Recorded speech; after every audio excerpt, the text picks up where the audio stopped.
start recording this. A nice recorded message. Let me know. It seems to be recording now.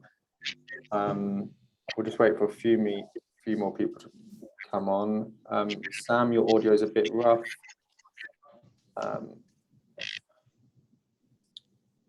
And then maybe I can put it on speaker view. Does that change it for everyone?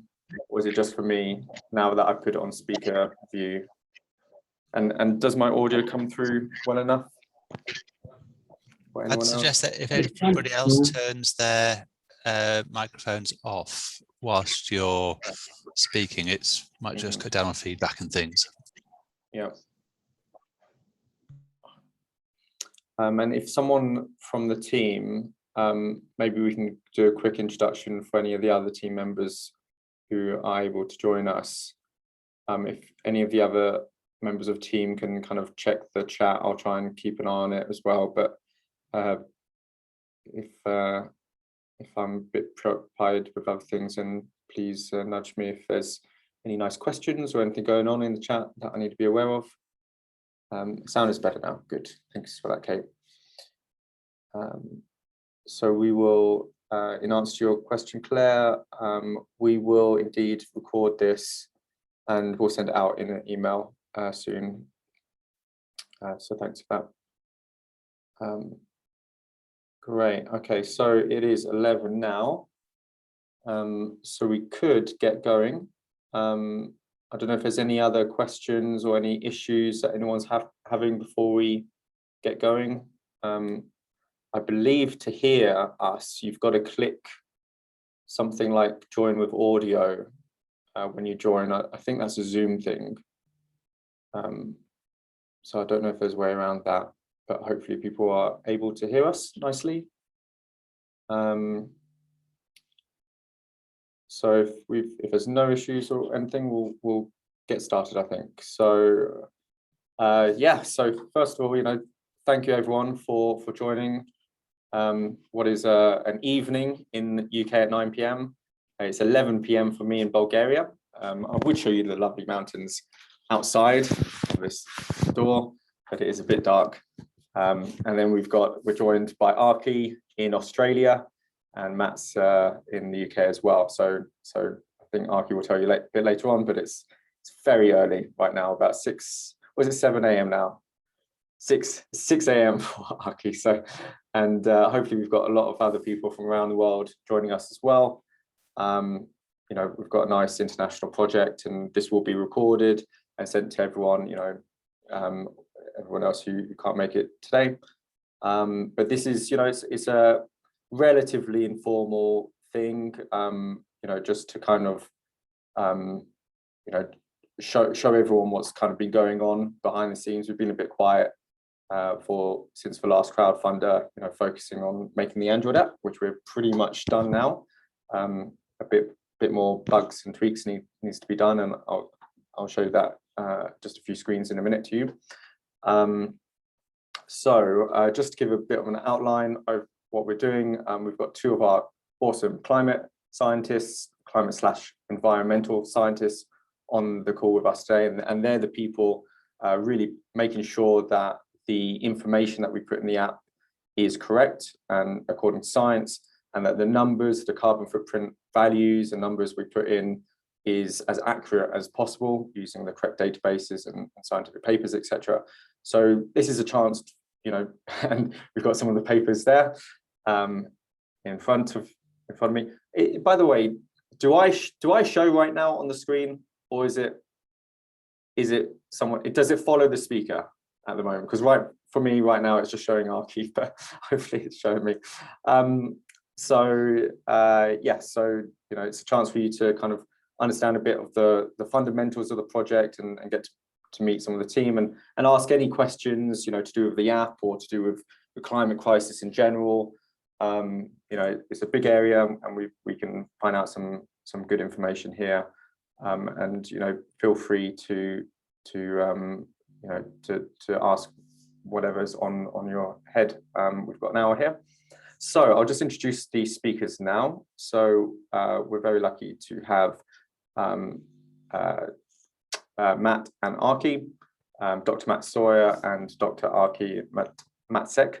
So Matt is a climate scientist for the Climate App and XR, Extinction Rebellion. He is a GP by day, but also runs his own sustainability consultancy, seesustainability.co.uk, helping SMEs improve their sustainability.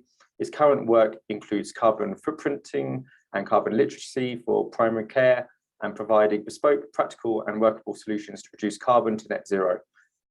He has a bachelor's in science in environmental science and a master's in corporate sustainability and environmental management. And we've also got Arki, who's an environmental scientist for the Climate App and Extinction Rebellion. He holds a PhD in physics obtained from the Institute of Thermophysics at the Russian Academy of Sciences, with a major in thermal physics and theoretical thermal engineering. He worked as a postdoc research fellow at Kyushu University, Japan, studying applied superconductivity for energy applications, and later moved to Australia to join a large superconducting homopolar generator project. Currently, he designs and studies electric propulsion systems, is interested in light electric vehicles and bicycles in particular, and sees them as a key component of sustainable transport.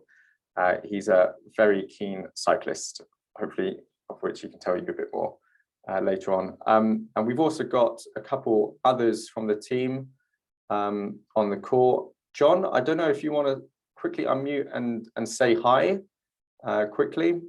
So John is the community building lead, but I didn't prepare him or give him any advance warning that I might introduce him. So I have no idea if it's going to work. And we've also got Naomi on the community building team as well. So Naomi, if you're there and you fancy saying hi, that would be great. And if you're not able to scramble with your, hi everyone. There we go. Hey Naomi. Great. We can see half of your face, but it's there we go, lovely. So I don't know if you just want to quickly introduce yourself, what you do. Oh, yeah. Hi. I'm a biologist and by day, and I've joined the Climate App team almost a month ago, helping as much as possible in the community building. So thinking about partnerships and overall spreading out the word and about what we're doing. Thanks, Naomi. And unfortunately, John's mic isn't working at the moment. So we're going to quickly, Tim, I don't know if you're there and you're able to unmic and show your lovely self, but Tim is an awesome developer for the Android app. He's worked 30 years in this for a large telecommunications company. Tim, are you there? Yeah, hi. Yes, I'm Tim, and I've been working on the app for about a year and a half now.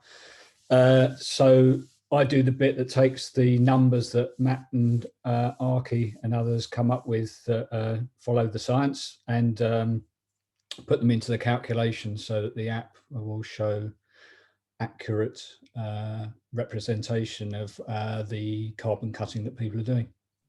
Awesome. Thank you very much, Tim. So maybe we can introduce more of the team later on, but just to get things going, Matt has a little presentation now. And if you could introduce yourself, Matt, that'd be awesome. Thank you. Hi, thank you very, very much. So I'm Matt, and I'm really here to just to give people a little bit of background about why we do what we do and the human health impact of the climate crisis and what we can achieve if we take action. So as Sam said, I'm a medical doctor. I've qualified back in 1997, which makes me feel particularly old, and I do a whole host of things, and this is a photo of me digging through the bins, doing a waste audit, working out what people were actually throwing away and whether they were throwing away the right stuff or the wrong stuff and putting it in the right bins. But I've actually spent about a quarter of my life back at university learning, because that is so much fun. The stuff that I do now really is anything to do with carbon, whether it be carbon literacy, carbon footprinting, decarbonisation plans. If it's got the word carbon in it, I'll probably be interested. So really, one of the questions that that I tend to start with is, because of my medical background, is thinking about human health. And we kind of know that there is going to be a large and unequal impact of the climate crisis on the population of the planet. And really, we are expecting about 250,000 extra deaths every year from 2030 to 2050. And these can be split into different causes. So we expect about 40,000 because of excess heat, about 50,000 because of diarrhea, because of infectious diseases, 60,000 because of malaria, because we know that infectious diseases are going to change how they affect people, close to 100,000 due to malnutrition because of crop failure. So actually there's going to be a large global impact on health. We also know, for example, that air pollution is getting worse, and although there has been a little bit of respite in some countries during the COVID pandemic, that we still see millions of deaths every year from either household air pollution and things like in open fires and cooking in homes, but also external air pollution, and about 3 million deaths of that across the globe. We also know that there's going to be a lot of extra flooding, and 300 million people, a third of a billion people, live in places that will flood at least once a year over the next 20 or 30 years. And so we really need to take action now to try and prevent some of these excess deaths. So these are the people who we would anticipate losing their lives because of changes to the climate. But actually, there's another way that we can think about it as well. So these are the things that we will gain by reducing our carbon dioxide emissions and keeping temperatures within 1.5 degrees. But there are some other advantages as well from us doing things. So I'm a GP in the UK, and the UK has made quite a lot of climate commitments. They passed the Climate Change Act in 2008, and was one of the first countries. Oops, apologies. That was a spoiler. To reach net zero by 2050. So if we in the UK actually met our current climate commitments, what would that mean? Well, actually, it would mean that we would save, in addition to the lives saved by reducing the amount of greenhouse gases and temperature rise, we would, in addition, save about 98,000 people through the changes of diet. So if we as a nation, if we in the UK change to have a more flexitarian diet, we would save human lives because of reductions in things like bowel cancer, for example. So this is not just about trying to save people in far-flung countries, but this is people in the UK as well. We'd also save about 21,000 through additional exercise and active travel in particular, and about 3,500 in terms of better air quality and reduced air pollution. Now, to put that into context, in the UK, we have between 500,000 and 600,000 deaths a year. So this is 125,000. So that is between 20 and 25% of deaths in the UK that could be prevented by putting in place the changes that we need to address the climate crisis. So these are big numbers. This is not that we're just going to be trying to help somebody in some far-flung country. Actually, it is about helping people in your country as well. So this is the UK figures. But actually, when we look at other countries as well, and this was published in The Lancet a couple of months ago, we get a very similar degree of improvement in the health of the populations that make the changes and reduce their carbon footprint. So in Germany and in America, we can see, and it's probably easier to have a look at the number of deaths prevented per 100,000. And so from a dietary point of view, between 140 and 190 lives or deaths avoided, air pollution and active travel. Certainly active travel in America would save a lot more lives because they, certainly outside of major metropolitan areas, their reliance on cars and gas guzzlers is phenomenal. But this isn't just sort of, you know, Western countries that and European countries that would make a difference, but we can actually have a look at other countries, and some of these are the BRIC countries, which can have some vast improvements as well. So the difference in this one is that we still see a similar-ish amount of improvements in terms of diet, but actually we start seeing quite a lot of improvements in terms of air pollution. So these are deaths that are being prevented in China, for example, by improving air quality. So really, one of the things that we need to recognise is that our emissions are our responsibility, and that we need to find ways to be able to make the best behaviours the ones that are easiest to do.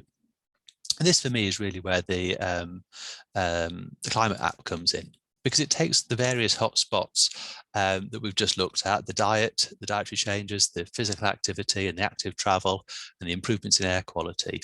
And actually, that's what the climate app really tries to address. And so this is partly about improving planetary health, but it's also about improving human health in each of the different countries around the world that put in place the actions that we can do today. And that's it for me. I'm just it was a very quick introduction to some of the numbers, some of the reasons why we do it, and I will pass over to Arki next.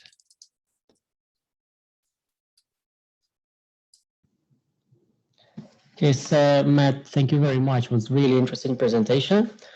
Actually, I saw it for the first time. So it was actually truly interesting, so I'm not pretending. I was thinking about, as usual, just, you know, I can launch it to pretty much any topic regarding carbon footprints. And I chose today to speak about food. And Matt was talking about serving immense amount, a huge amount of people by just changing the food. But I'm a physicist and I'm talking energy. So I'd like to speak a little bit about actually why animal agriculture is fundamentally unsustainable, at least at this point in history.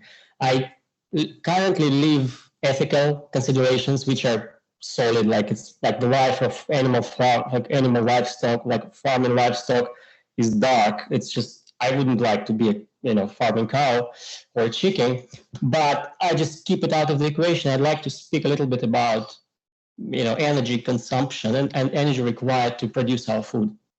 And this is a big part of our database behind the climate app. So I first going to speak just a little bit about biology of it.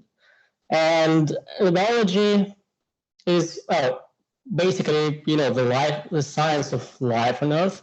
So we need to think about energy flows in the living systems and large ecosystems. All of us eat essentially solar radiation. So all the food, pretty much most of the energy, including fossil fuels, by the way, it's all solar energy. And plants sitting on the bottom level of the food chain, it's just a simple model. They absorb solar radiation, they trap carbon dioxide and water from the air, and they make carbohydrates and some other nutrients, but mostly carbohydrates, so they generate energy. And they're called producers. So they produce energy. So this is essentially our planetary electric photochemical energy cells. It's like we use photovoltaics currently to make energy, but our planet, evolution have invented photochemical cells. So they take solar radiation and they convert it into edible energy. At the second level, there's a primary consumers. And primary consumers are, well, animals who eat grass, eat plants. The problem with our nature is very inefficient in converting energy. It's only 5% at most of solar radiation absorbed by the plants ends up as a chemical energy, so as carbohydrates. And then the amount of energy transferred to the next level to support certain amount of biomass of consumers of plants eaters, currently our cows, chicken, and some little small portion of wild animals still left. It's very small, approximately less than 10% of that energy absorbed on the first level, which is already 1/20th of the solar radiation, is only transferred to the next level of consumption of energy. And that means that we need a huge biomass, huge land mass on this first level of the food chain to support only 1/10 of biomass of animals on that next level. And then we just keep it simple. So I use a very simple food chain model. On the top, we have an apex predator. So apex predators, they hunt down the plant eaters, they kill them. And again, unfortunately, the nature is very inefficient. So this is fundamental. Only probably at most 1/10 of the energy absorbed or taken by this trophic level just above plants is going to transfer it one way up to apex predators. So remember, 5% of the energy absorbed by the plants converted to energy, then 10% of that, approximately 10% of that, transferred to the first trophic level, second trophic level. And then the third trophic level takes another 10% of that 10%. So we end up with just probably 0.5% of solar energy transferred to the level of apex predators. So essentially in nature, that is why it's always simple food chain are represented in form of a pyramid.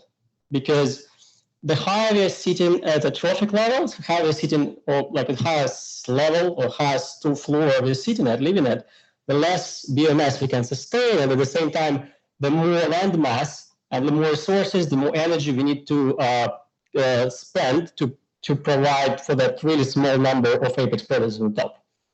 And that essentially translates into industrial production of animal products. And it is fundamentally, so we can't really do much about it. The better we can have better agricultural technologies, still approximately 1 to 10. And this has massive implications, because in nature, everything all those pyramids, they are in balance. Because if you have too many apex predators, well, they don't have enough food, most of them die out, and the system comes in balance. Sometimes they, again, go out of balance, some transients happen, but then after, a very long time, they come again to balance. So humans, we actually took it out of balance far out. We have currently essentially 95% of terrestrial vertebrates are actually humans and our farming animals and our domesticated animals. So only 5% of animals on land living, they're still wild. So all of us, like approximately 30% of biomass are humans, and another 65% of biomass is our domesticated animals. So in terms of energy, it takes approximately 10 times the energy to produce just one unit of energy from meat or any other animal food than compared to basically growing food for humans. So in the essence, growing food for humans is approximately 10 times more efficient than growing feed for livestock and then growing meat for humans. 10 times. And for most countries, that's America, Europe, the United Kingdom, Russia, most industrial countries, we consume approximately 25 to 35% of calories out of animal products. And at the same time, so still the majority of calories come from plants. So 65, 70, 75% of calories come from plants. And that amount of energy required to produce that small portion of calories translates into approximately 12 to 15 kilowatt hours per person per day. So just think about this number, 12 to 15 kilowatt hours per person per day we need to produce just the animal portion of our diets. So it's approximately equal to how much thermal energy it takes to deliver our 3-4 kilowatt hours of electricity to our homes per person. That's pretty much how much we as humans consume energy by just eating not meat, cheese, milk, well, whatever, chicken, so any meats and animal products. At the same time, if we take a very well balanced vegan diet, like 100% vegan, I mean, I understand that's like utopia, nobody's going vegan overnight. So it takes only 3 kilowatt hours per person per day. And that's in the essence. So 3 kilowatt hours per person per day, by coincidence, it's approximately 2,500 kilocalories. So the efficiency, the performance, the coefficient of performance of plant diet is approximately 100%. So for every edible calorie we get from our food, we need to make the input of industrial energy of another calorie. For any conventional, more or less conventional animal-based diet in an industrialized country, it takes approximately 7 calories of industrial input to produce 1 calorie of edible energy, well, in food. And that also translates into, again, land masses, like the same as in biology. It takes huge land mass. It takes 10 times more land. So it's very, animal products have really fundamentally low productivity. So it takes 10 times more land to produce 1 unit of, well, food, be it calories or be it unit protein, from animal products compared to just plant products, just quality plant food for humans. And again, this has huge implications because 7 times means 10 or 12 to 15 kilowatt hours per person per day of energy. And that, of course, most of this energy comes from oil, and that's all associated emissions. Also, more land means, more methane, more other greenhouse gases emissions. But even just only looking from the perspective of the energy input, this is, driving a Tesla for 100 kilometers per day. This is what it takes to only have, 30% of calories from animal products. And maybe one more thing. So I just start to mention all this in my rant. I'm not really angry just yet. But this is irrational. This is very irrational to actually keep doing it, because currently the Earth has only 50% of fertile land left. And it's not like we have that 50% fertile land. And remember, it takes only 1/10 or approximately maybe 25% on the average to produce all the plant calories for the world, and 75% of land and energy it takes to produce animal food for the world, given that approximately 2 billion people out of 8 billion actually eat that animal products. So we have 50% of fertile land left, and that fertile land is actually the forest. This is the big portion of the planetary lungs, and we just keep deforestation. So first of all, we just chop all those trees, we grow food, we make massive emissions because all this agricultural machines work driving around. Then we have our cows, we have our pigs. Their fate is dark, their lives are slavery and horrible, and they all emit. They digest this whatever plant food they eat. They emit methane, which is way more potent than CO2. And well, as a result, we enjoy our steak, or we enjoy our, whatever food. And yeah, we can double the production.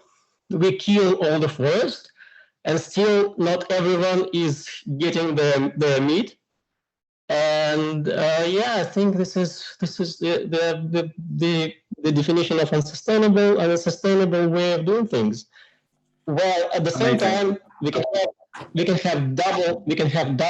produce double calories by only half of current fertile land usage. So we can actually return half of current fertile land theoretically. I mean, I know it's not going to happen anytime soon, so too much interest involved, and people like meat too much. But we can actually half, in theory, from the scientific fundamental point of view, we can half the usage of land, resources, fresh water, produce double the calories, and actually feed the world, and we still don't do it. So that's my rant is over. I hope everyone enjoyed. And yeah. Amazing, Arki. Thank you so much. As I'm sure all of our viewers can see, Arki's knowledge is extensive and in just incredible depth. That is fascinating, and honestly, I can ask any question, and it just seems that Arki can talk for hours. Ask me about cars, electric cars in particular. I mean, I designed those systems, but just ask me about them. And just about what's going on. Corporate capitalism. That is all about it. It's not about science. Pretty much any question about physics, you end up asking a question as a scientist. Wow, we have the technology. We have the technologies and science and knowledge for decades now. Why don't we do it? Why do we keep destroying the planet? And the question is, well, the answer is, well, just because nobody's somehow doing it. And that's because lots of just corporations have so much influence that they protect their profits. And I think this is the worst part of it. We have the technology. We have the technology to live sustainably. Sustainably means, well, responsibly and just living, making sure that our current environment, so we meet our needs, but we also make sure that next generations, 2-3 generations, maybe 50 generations ahead, I mean, not too many people think about 50 generations ahead, can also have their fair share of our natural resources. Yeah, absolutely. Okay, great. Thank you, Arki. So now we're going to move on, and I'm going to show a bit of the app. If there's any questions, pop it into the chat, but there's also lots of questions that people have sent to us before that we'll get to in a minute. By the way, your mic is cracking a bit, Arki, so apologies for anyone who couldn't follow all of that. So I'm going to show very unconventionally, I'm not going to screen share or anything. I'm actually going to show the app on my phone. Let's just make sure this, I'm going to spin this around. You can all see the screen, it's popping up with me, I hope, as the front person. Okay, so here we go. So hopefully you can see this. So here's the climate app. It's, let's say, about 96, 97, 98% done at the moment. Of the beta app. So let's open it up. We've got the 3 main sections here: the feed, the challenges, and profile. So let's have a look at the challenges page at the moment. So we've got the categories at the top, split up into home, transport, food. We've got challenges in there. So let's choose one of these challenges. In fact, they've all been tested recently, so all of them are still to be done. So let me just delete some challenge quickly. So for example, install a thermostat. Let's delete that quickly. So now I can redo the challenge. So install a thermostat. So it has a little pop-up of why you should do the challenge. And then you've got the steps for how to do it. Step 1, do this. Step 2, do this. Here's some links for how you can do that challenge really quickly. How can you install a thermostat or switch to green energy, or get a bamboo toothbrush or whatever. So let's say this challenge is complete. So then you get badges and awards, and it gamifies it. And then it sends that post to your own feed. So now you can see what you've just done. So Sam has completed the challenge, install a thermostat, like it, chat on it. And then you can see your community's actions as well. So here's some of our test users with actions. So for example, here we've got Kristen has completed the challenge ditch cheese. Kristen has updated her reduced meat. So there's a nice graph of her meat. Obviously it looks a bit funny at the moment because we're still testing it. And then you've got these interesting stats every now and again. So one of your followers is divesting their pension from fossil fuels. So you start to see the actions of your friends and family and wider network, and kind of sum up more stats about what people are doing. So here, 2 of your followers are choosing dairy-free chocolate. And of course, you can comment on these posts, and you can create your own posts and create, you can go into a supermarket and see bananas wrapped up in plastic and go, that's a bit stupid, and then, post it like you could. And then we've got the profile page. So here you've got your carbon footprint value at the top, and you can see how that is split up into categories, such as home and transport. You can set a goal. So let's set a goal for 8 tons. I'm on 14 tons at the moment. Let's set my goal to be 8 tons. See an overview of your challenges in progress completed, medals, see your stats, and you can look at that a bit more in depth as well, and see how your carbon footprint changes over time. There's something wrong with this at the moment because my carbon footprint is actually increasing. It's predicted to increase over future, but as I said, we're just ironing out a few bugs at the moment. You can see your followers and who's following you, and you can change your profile picture. And I think that's and of course, when you first sign up to the app, it will ask you just about six questions to get your carbon footprint. So do you use green energy in your home? How many people do you live with? How many bedrooms do you have? Are you a meat eater? I'm a fish eater at the moment. And then it shows your carbon footprint, and then you can start to see how it changes over time. And of course, this is just the start of the project. We've been able to do all of this with just the passion of a lot of of environmentalists around the world. We're about 25 people, and some people have been working as volunteers for almost a year and a half or more, actually, part-time or full-time in some cases.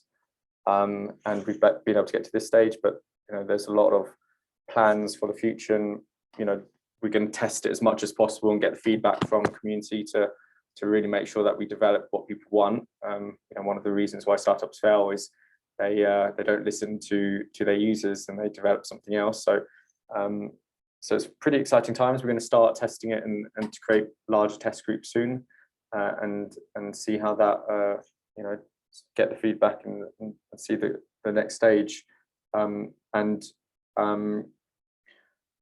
think a lot of questions are coming through right now. So I think if there's any questions on the app or the project right now, I'll jump to that. Otherwise, we'll go back into getting questions on from the climate scientist. There's one here. Can you tell a little more story of how you came to this specific product? When it's a launch, how are you solving the challenge with the business model? Good questions there. So how we came to this specific product, it's a combination of a lot of things, I guess. Number one reason is, I think a lot of us came together and we realized that the movement of awareness has happened. Greta Thunberg's been really great at that, creating awareness around the world. But what we really need is action. We need everyone cutting their own carbon footprint down, and also applying pressure to the system, applying pressure to governments and organizations and governments around the world in a variety of ways. And how do we transition that awareness to action? Well, we need a tool for that to happen. We need to make cutting your carbon easy for people. We need to make it fun and social. And according to science, the number one reason for anyone to change their behavior is due to positive peer pressure. It's due to the actions of your immediate network. So your family and friends, what actions are they doing? So we need a tool to be able to see what each other's doing, because a lot of people are actually already doing actions, cutting their carbon. So that's what the climate app is really. It's the tool for this movement of action. We need to create the tool first before we can expect some kind of change in society where everyone is now cutting their carbon and also talking about it in everyday conversation. We can talk about climate change in everyday conversation now, but we haven't yet got to the point where we're talking to people about, hey, maybe you shouldn't fly because of carbon, maybe you should take a train, or have you swapped to green energy yet? Or hey, let's not eat a beef burger, let's go and eat a vegan burger because of climate change. So we need to transition that, but we can't expect people to do it yet without this tool which binds everyone together. So there's a lot of things that pointed to this from quite a few of us. I've got experience making tech for social good, creating this other project called 8 Billion Minds. So I've been thinking about this for about 10 years. So for me, it wasn't too big of a transition to see how that could be used to try and solve the climate crisis issue. The launch is going to be very gradual. It's not going to be a sudden thing for quite a while. I think we've realized we need to basically roll it out in stages. So we'll be rolling out to people on our external Slack board, first of all, then to our immediate community, those who've contributed to our previous crowdfunder. And then we'll slowly grow this. And at one point, I think it'll be quite obvious that the product is ready for, let's say, a big launch. It's probably going to be the point at which we can't stop people sharing it anymore. We're going to try and keep it, to the people close to the project. But at one point, hopefully, there's going to, people will just naturally want to share their actions with other people and show, try and challenge other people to do things and to really cause this thing. But it's really down to, everyone on this call really to make this thing happen. We can create the product, but it's really nothing without the community pushing it out there and making this change, because we really need this. We can't just be talking anymore. We're going towards this tipping point, and we've got to, get shit done. And so everyone on this call and wider community, hopefully you'll be, the amazing ambassadors, which are the Greta Thunberg for a movement of action. We really need to make this happen. And in terms of how are you solving the challenge with the business model? Well, in terms of the business model, we want to grow and scale ASAP to solve this. And so therefore, we do need to attract investors. We have got, quite easy revenue streams. When people, complete challenges, they will be directed to products and services which will help them do those challenges. Green energy companies, bamboo toothbrushes, things like this. So those companies will want to support us. We can we're acting as a catalyst towards the green economy, in essence, or a portal to the right products and services. So we're going to be supported by a lot of these organizations, and also our community. Hopefully a percentage of the community will buy a membership or premium upgrade. So that will be a way for us to hopefully grow and scale fast. And that's why we're looking for investment now. So let's now, probably enough of me. So hopefully that part answers your questions. But if we can now jump to one of the questions from the audience. It's really good. Do you want me to take a couple of the questions? Yes, please, Matt. Thank you.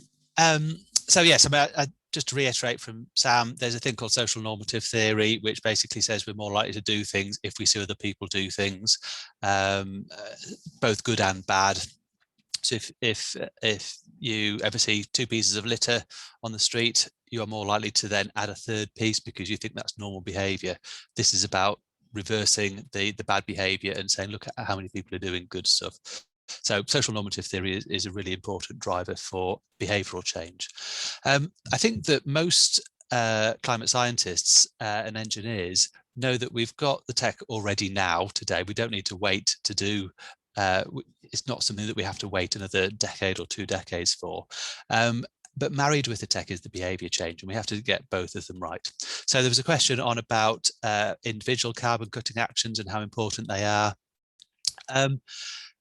Yes, there's sort of a triad. There's governments, there's corporations, and there's individuals. Absolutely, we all need to do it together. We will always see news reports that say these are the worst 10, the worst 5, the worst 20 businesses or companies or countries in the world. But sometimes we have to also realize that there's a lot of things that we as individuals can do. Individuals have changed history. We have led to huge social changes, huge cultural changes because of what people have done. So for me, this is very much about a people-led groundswell of support. We're never going to get change if people don't want to don't get involved. And so this is really about finding the easiest way to make the best behaviours happen. Somebody's mentioned Project Drawdown. Absolutely vital. They have got some fantastic, if people haven't been on Project Drawdown, go on it. They've got a lot of solutions, a lot of things that we can do now, and they rank them in order of what's the most important thing. So in the UK, for example, one of the most important things that we can do as individuals is insulate our homes, reduce the amount of energy that we use to heat them in the first place, and actually that can make a big difference. So if you've got a couple of £100 and you don't know what to do with it, insulate your home. Put some more insulation in the loft. You get a warmer home, you get lower energy bills, there's less energy needs to be generated. And corporations aren't going to do that for us. That's what we are going to need to do for ourselves. I was just going to let somebody else talk in a moment, but just say to Louise, it is applicable to people outside of the UK. However, the data for some of the carbon footprints, the UK government has some very robust figures at the moment, and so it's easier to do UK footprints than it is other countries around the world, because the data is already there and already published, and there's databases that you can go and have a look at tomorrow. So yes, there will be European, American, Asian, South American wide carbon footprint climate apps, but sometimes you need to use the data that you've got to start with. So I would like to add to that question about general question for both of us, Matt and Arki, where individual carbon cutting action is important when they pale to insignificance compared to state corporate actions. Well, I do the math, and I'd say it's not necessarily the case, because governments and corporations, what they do in general, they deliver things, services, goods of like essential services and goods. So all of us consume them. So it's not like normal people, general people, public consume some stuff, and then 2/3 of that stuff consumed by corporations. So corporations do make their profits by selling goods. And it's quite clear to see that we just do the math, that variation in the individual footprint can be just basically originating from our consumer habits, can be quite substantial. And of course, corporations and governments didn't take action, haven't been taking actions for a really long time. They just pretend they do it now, but it's definitely insufficient. Whilst corporations were defending out their profits, and they're generating, all this consumerism, putting pressure on people to consume more and more. So to me, it looks like, and they went out of control. So those entities, it's really hard to expect them to change. At the same time, there's people who actually consume sometimes too much, and we consume sometimes too much, because this is how our life has been organized for decades, maybe even long before some of us have been born, at least younger people. So the problem here is we have to act now first as that famous invisible hand of the market. So individual change, of course, the system has massive inertia, so it's not going to change overnight. Even somebody just goes vegan, or 10 people go vegan, the system will probably just throw the meat away or just burn it instead of reducing the population of cows.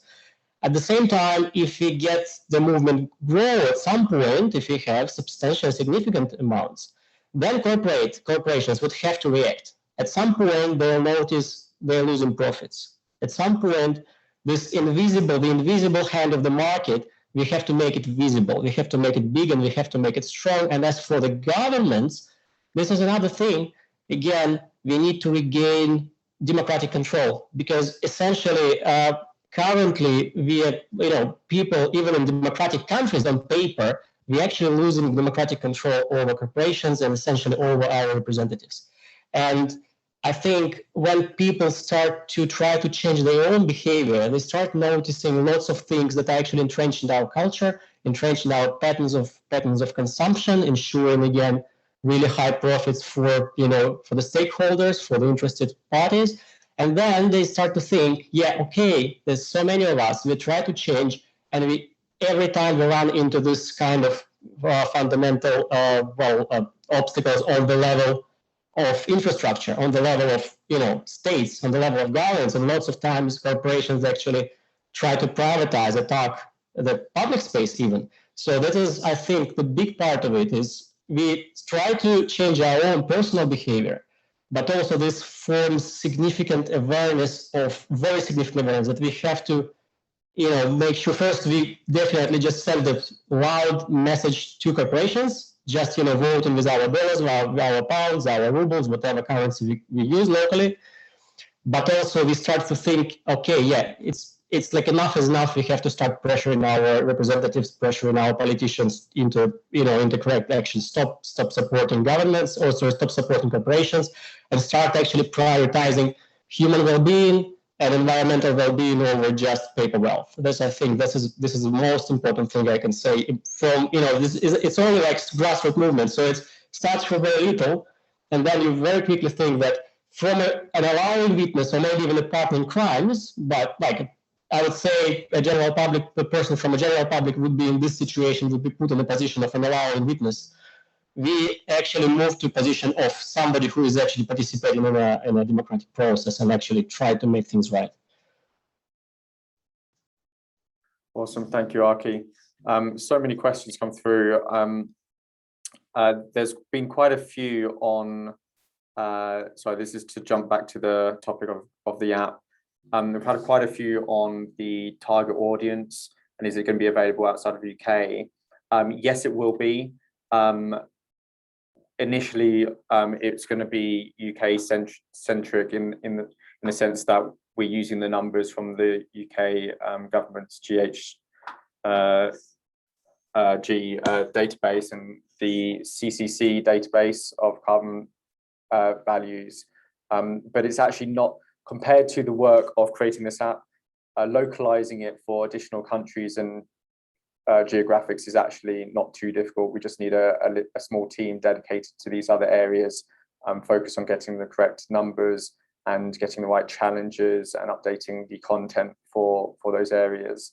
So initially, the plan is to get the people who are already thinking about taking action using the app, and it's kind of like an onion. You start with the one layer and then you go to the next one. So there's something called the 7 psychological dragons of inaction that Arki told me about actually a while ago. So these are the 7 reasons why people don't do climate action, and they could be things like the problem's too big, they don't know where to start, or they don't think individual actions the right way forward, and many other things. And basically in the onboarding process, we'll eventually try and break down these psychological barriers to persuade the people who aren't already climate inclined to end up using the app. So we're only going to be successful, and I'm only going to be, and hopefully the whole team won't stop this until we really do create, get to 3.5% of any society. So for example, so there's something called the 3.5% rule, which is if you want to cause significant change in the society, you need to have reached 3.5% of that amount doing a certain action before it shifts everyone else to doing it as well. So for example, in the UK, that's about 1.8 million people. So, a large portion of those will be climate inclined already, but we need to then end up persuading all those who are not so aware or keen to do any action. So we're thinking about that, and that will be, as the app progresses, it'll get better at being able to work for those additional people. But certainly we won't stop until we've covered a lot of different countries and different demographics. So just looking at the other questions. I just come in on the one that's about the degree of impact. So I think Victor's asked a question about how much impact do you project the climate app might make in year 1 and in year 5. Part of that's slightly difficult because obviously it depends on the people who sign up to it in the first place. But we do know that For example, there's a carbon literacy project in the UK. If you just Google carbon literacy project, one of the things that the evidence shows is that you can get a 2-ton reduction in carbon emissions by becoming carbon literate. Now, this product doesn't make you carbon literate, but gives you a lot of the skills and a lot of the advice and a lot of the technical know-how en route. So I would be expecting that an average user would probably be reducing their footprint by at least a couple of tons in the first year, depending on how big their footprint is. So whether that's sort of a 20 or 30% reduction in year one, that's the sort of figures that I think I would be looking at. Back to you. Great, thanks, Matt. And also to add on a bit of information about that point, so far in our financial projections, we are aiming for 90 million active users after year 5, and that equates to, if I try and get this correct, I think it's just under 200 million tons of CO2 that's saved, or 200. I think it could be actually 230 million tons of CO2 that's saved, taking of course a lot of assumptions into account. But the financial model is available on the website. If you go to theclimateapp.earth/invest, there's a pitch deck and there's a financial model that's available there for the accurate numbers. And of course, the year 1 is going to be 10,000, 20,000 active users, hopefully, but it's after a few years, then you hit the hockey stick curve, and that's when you've got a product which can, which you know is going to work for lots of different types of people, and that's when you have serious growth. So we've only got a few minutes left. I'll just echo John's point that please feel free to contact us through social media and through our email address if there's any other questions or things. Wendy, feel free to reach out if I can help you develop your product at all. Galina, we're not yet working with any large VCs or anything. We'll have a look at Plan A. Quite often they like products or projects which are a bit further down the line when money's coming in. We haven't yet got some substantial contacts with anyone. I think a lot of the case, it's you're introduced by a personal friend into these networks, but we've got a few amazing investors that have pledged some money so far. We're up to about 32% of the pre-raise before Crowdcube or Seeders takes us to the next level. But yeah, if anyone has any contacts to any of these networks, etc., please send that to our direction. And I don't know if there's any other questions, Matt or Archie, that you've seen that you'd like to answer. I've answered a couple as I've gone. I've sent Wendy an email. I've got a product carbon footprinting for beginners guide, which is potentially useful. And Kate's asking a question about carbon literacy training. I've just given you a couple of contacts in the chat, but absolutely, I think having an app can certainly help motivate, and especially when you're sort of sharing good news between members of the group about what different people are doing and how they've achieved it, I think is really important. Great. And I'm just going to wrap up just by introducing a couple of the other members of the team, just so that you can see their lovely faces and get to meet them. John or Tiffany, if you're there, does one of you want to jump in, say hi quickly, and just give a brief overview of your role on the project? Hello, can you hear me right? Awesome. Hi, I'm John. I've actually just taken a few weeks off, just wrapping up my undergraduate dissertation and degree and all of that stuff, but on the project since January, and I'm a member of Extinction Rebellion. I've done lots of stuff with them. I'm a global editor for their online stuff, and I'm sure I've done other interesting things as well. I can't really remember them right now because I've been put on the spot. But no, it's a really awesome project to be part of, and you know, I hope you've all seen from like Matt and Archie tonight that there's a lot of knowledge kind of being inculcated here and put together. So it's a really, really exciting space. And yeah, just happy to be part of it. And I'll pass over to Tiffany because I don't think you want to hear my voice. Oh, thank you very much, John. Hope you can hear me all. So I'm looking after the Facebook side of things for the climate app. We're running both a page and a group. So the group is currently accessible through the page itself. If you click at the top of the climate app page, there's a little button there that says view group.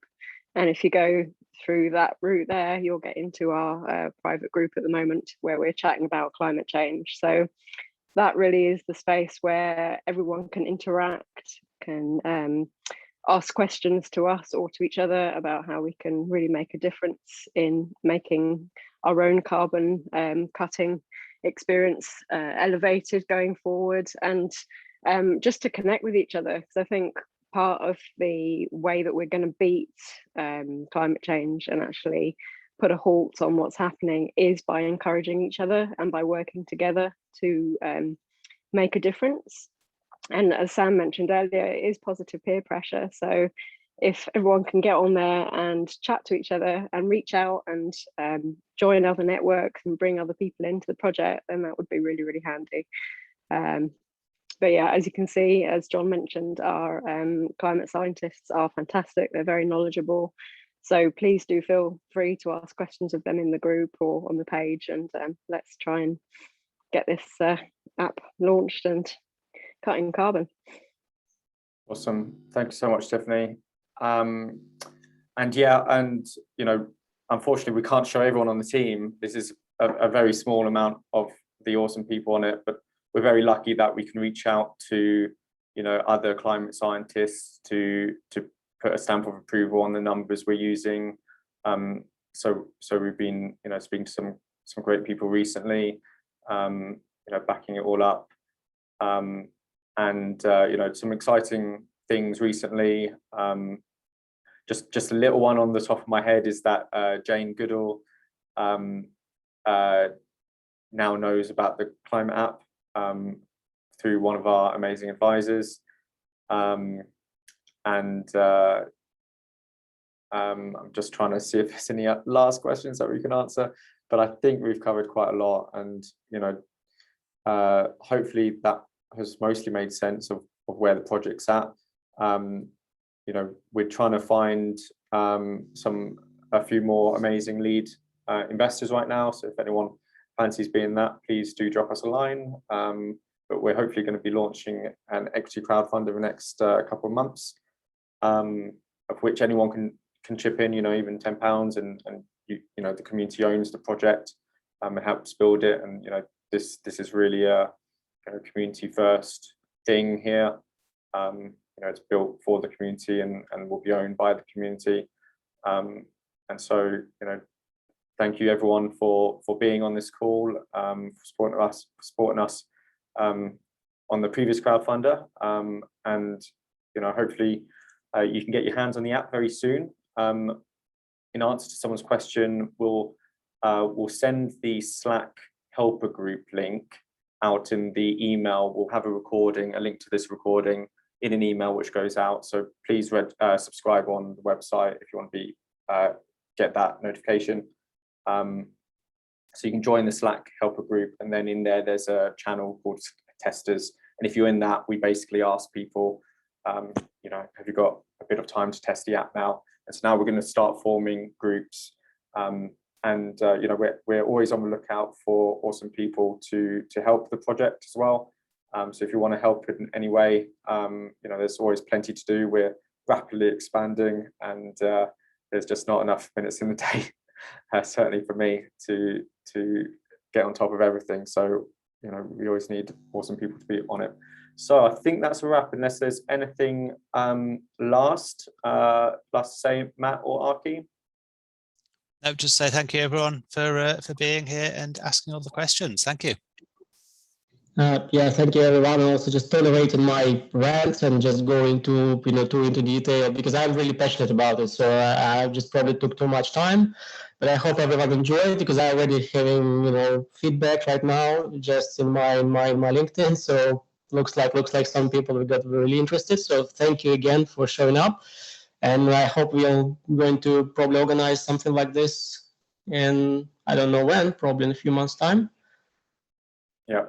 Yeah, if there's any ideas from the community for what they'd like us to do, please let us know. We're all working this out together with everyone. So, ideas very welcome.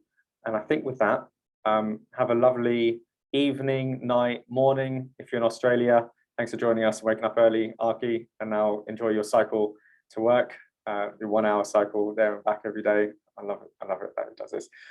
So super, thank you very much, everyone. Yeah, let's make this change happen. So cheers and goodbye. Thank you.